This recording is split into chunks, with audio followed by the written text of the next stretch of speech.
Good evening, everyone. My name is Dakota Lee, and I'm a youth ambassador at FACE. And it's a true honor to be able to share about my experience as an intern in the Youth at Work program. I'm currently a junior attending Arcadia High School, and I enjoy my school very much. My favorite part of the day is the beginning of my AP US History class. Before going over my homework or starting a new lesson, my AP US History teacher asked the class, "What's going on in the world today?" I always look forward to answering this question. Sometimes I'll highlight the latest news on COVID or what's happening with the foreign affairs in South Korea, or, my favorite, the scoop on BTS's new concerts. I'm grateful that I have the privilege to talk openly about current events with my teachers and my peers. But recently, I found myself anxious to make a difference in my community. I'm proud to be attending Arcadia High School, which is one of the top public schools in the nation with approximate 60% Asian student body. And as you can imagine, there's an immense amount of pressure surrounding. But despite the fact that the majority of students are of AAPI descent, I still experience and witness a surprising level of insensitivity and racism towards Asians and other cultures in my school.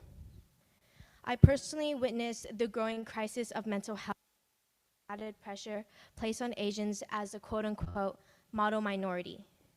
This recent awakening led me to search out ways to engage in more societal issues, which led me to my summer internship with FACE. My generation, Gen Z, is a deeply dedicated generation, wholeheartedly committed to social issues and solutions, and we mostly on social media. However, after interning at FACE, I realized we were activists in our own social bubble, to the point that we didn't even know who our own leaders in the local community were. I didn't know who these local heroes were. I didn't know you.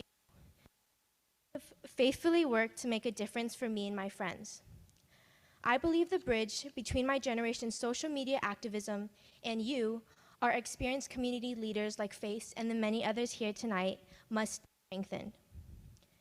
Growing up, faith without works is dead has always been an important theme in our family, along with the responsibility to stand for justice.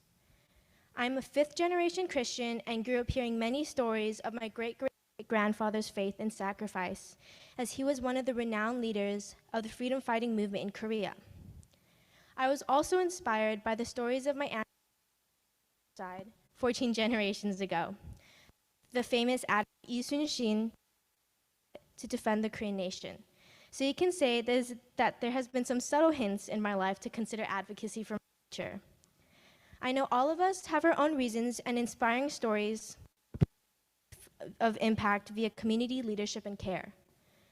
But without resources or opportunities like the Youth at Work program and role models like Ms. Haven and Ms. Mirabel, it would be a very difficult task and world to navigate. I am indebted to you who are paving the path for us to follow.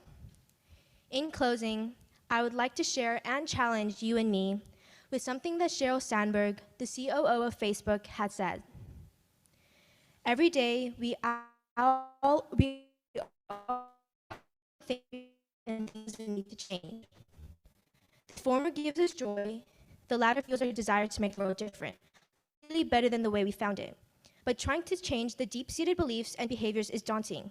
We accept the status quo because affecting real change seems impossible. Still, we dare to ask, one individual make a difference? In our bravest moments, could that one individual, or could that one individual be you? Thank you.